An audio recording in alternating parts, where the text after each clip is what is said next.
शिरडी जय साई राम।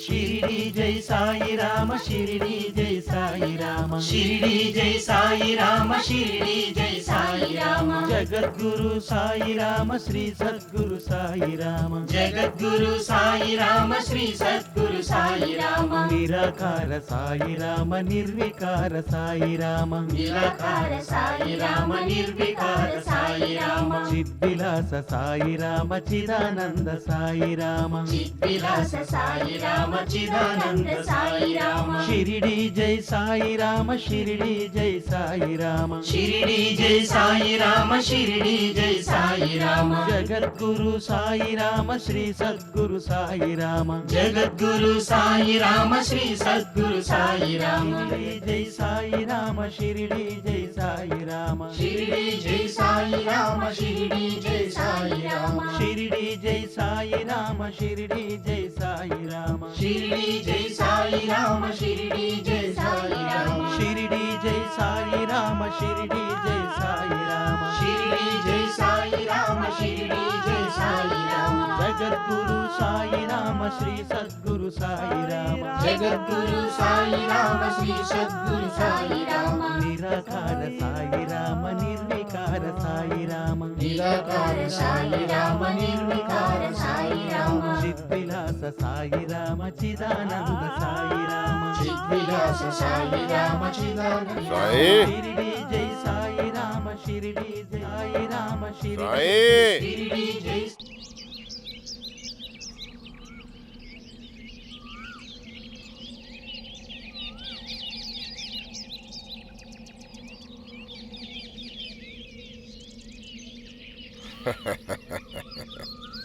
साईं बहुत बड़ा हो गया है, मुझे बहुत खुशी हुई। साईं कौन है पूछ रहे थे ना, ये है साईं। आइए। ये विनय, ये नम्रता, ये अपनापन, ये मुस्कुराहट, देखा ना, मैं हमेशा बोलता था ना आप लोगों को उत्तम शिष्य के बारे में। इन सारे गुणों से भरा पूरा है अपना ये साईं। तुम्हारे जैसे चाहे जितने भी शिष्य क्यों ना हो, पर साईं जैसा एक शिष्य मिल जाए तो बाकी और कोई ख्वाहिश नहीं।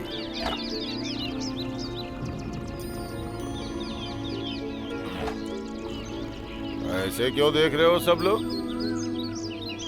साईं मेरा शिष्य है, इस गुरु का पसंदीदा शिष्य। क्या हुआ, तुम लोगों को आश्चर्य हो रहा है क्या? साईं मेरे सारे शिष्यों में सबसे महान हुआ है। अपने गुरु का नाम इसने बहुत बड़ा कर दिया। मुझे बहुत अभिमान है। हे साईं, इस गुरु को गुरु दक्षिणा नहीं दोगे क्या? दक्षिणा लेने आए हैं गुरु।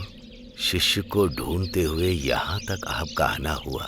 शिष्य की तलाश में आप आए तो शिष्य को आशीर्वाद भी दीजिए। गुरु की सेवा से ही शिष्य धन्य हो जाता है। शिष्य ने ही इतने सारे भक्त प्राप्त कर लिए हैं।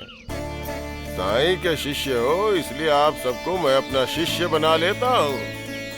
मेरे दर्शन पाके तुम सबके सब धन्य हो गए। साईं मेरे नमाज पढ़ने का वक्त हो गया है। एकांत में नमाज पढ़ के फिर से आता हूँ। आकर मैं गुरु बोध देता हूँ। हमें अच्छे शिक्षक के रूप में स्वीकार किया जाए, इसलिए हमारा आशीर्वाद आप सबके साथ है। साईं अब हमें चलना ही होगा। रास्ते में तुम्हें बहुत कुछ बताना है। चलो।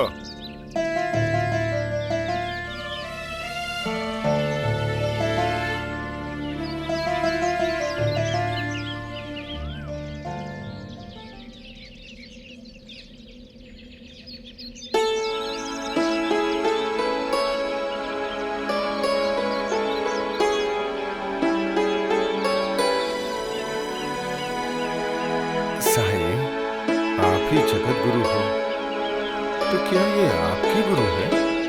गुरु कोई भी हो सकता है। गुरु के समक्ष शिष्य पूर्ण रूप से संपूर्ण हो जाता है। मगर इन गुरु के बारे में आपने कभी कुछ बताया नहीं। शिष्य के बारे में गुरु के मुख से सुनने से शिष्य को बहुत आनंद आता है। क्या आप इनके प्रशिक्षण में थे बाबा? आप लोगों ने गुरु के मुख से सुन लिया ना? वो भी हमारे लिए पूजनीय है बाबा। इस बारे में उन्होंने स्पष्ट बता दिया है। मुझे विश्वास नहीं हो पा रहा साईं। विश्वास दिलाने के लिए ही तो वो मुझे ढूंढते हुए आए। आपने पहले उनकी सेवा की है क्या? सेवा की थी, इसीलिए आकर मुझे आशीर्वाद दिया। क्या अब आप उनकी आज्ञा का पालन करेंगे साईं? गुरु की आज्ञा का पालन करना ही शिष्य का धर्म होता है। आप गुरु सेवा में हमसे दूर मत जाना, हमसे सहन नहीं होगा। हाँ साईं, आप अपनी गुरु सेवा में हमें भूल तो नहीं जाएंगे, यही डर है।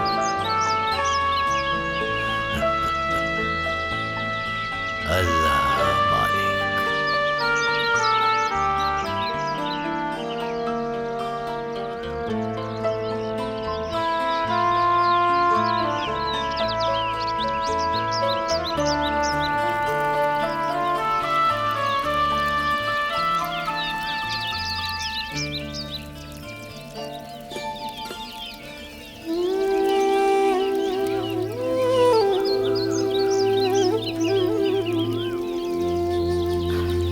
बाबा,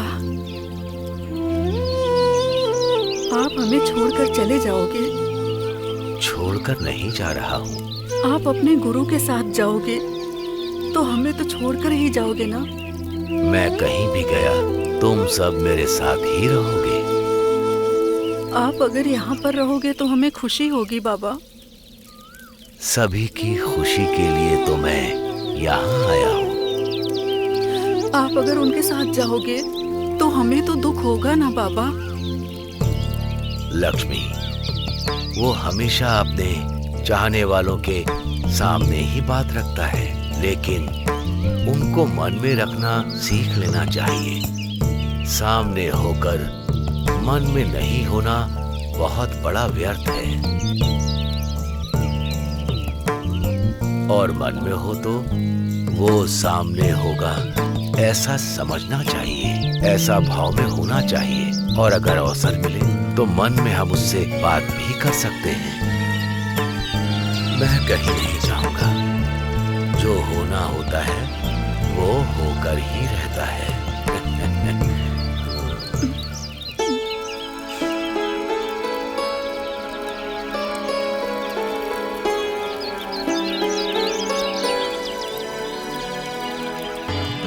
अल्लाह मालिक।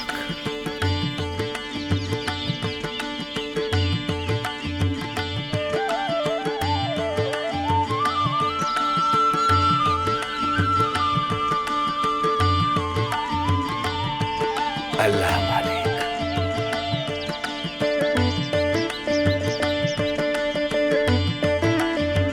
बहन, फकीर आया है।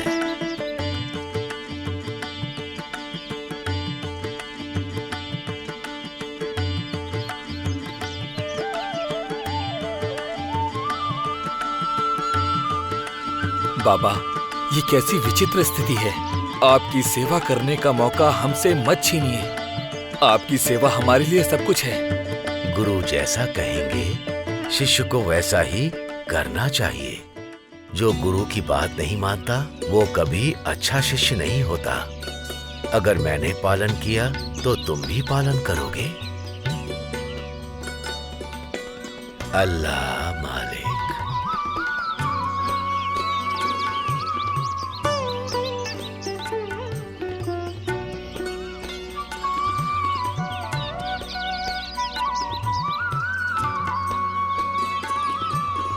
लक्ष्मी, फकीर आया है।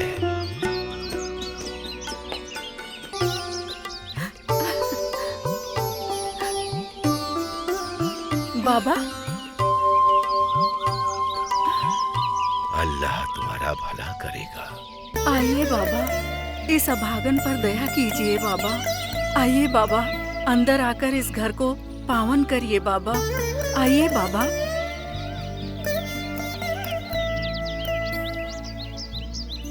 बाबा, क्या सोच रहे हो बाबा? आप ऐसे इस धूप में कब तक खड़े रहोगे? अंदर आकर भोजन करके आराम करके जाइए बाबा। आप जो कहेंगे वो बनाऊंगी मैं। आइए बाबा। लक्ष्मी, इस फकीर की इतनी अतिथि सेवा क्यों?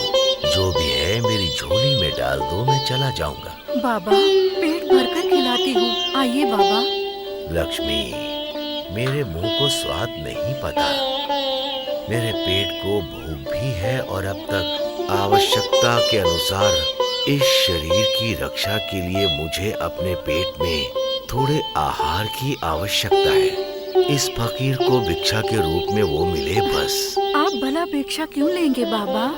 मैं खुद मस्जिद में आकर आपको खाना खिलाऊंगी। कोई जरूरत नहीं है लक्ष्मी। गांव-गांव घूमने वाला मैं एक जगह नहीं रह सकता। मुझे अपनी जिम्मेदारियां पता है।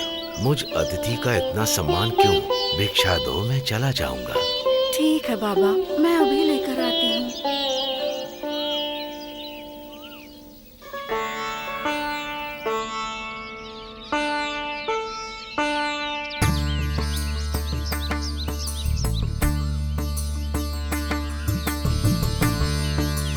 बाबा,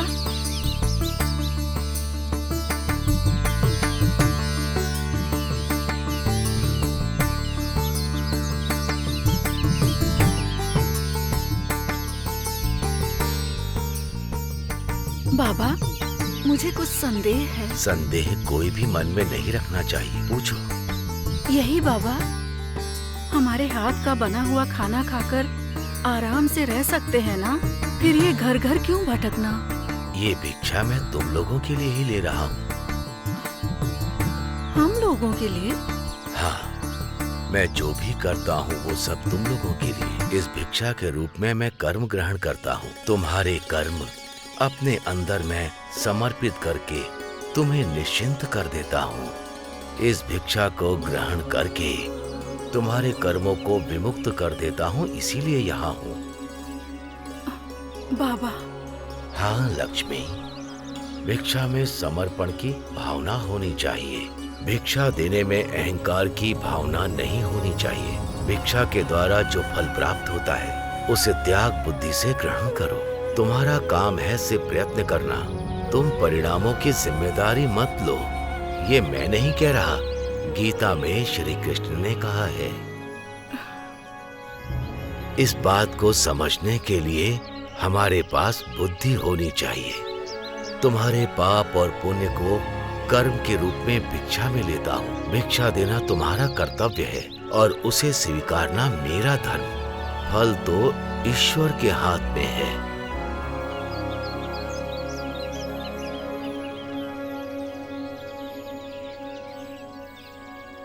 बाबा,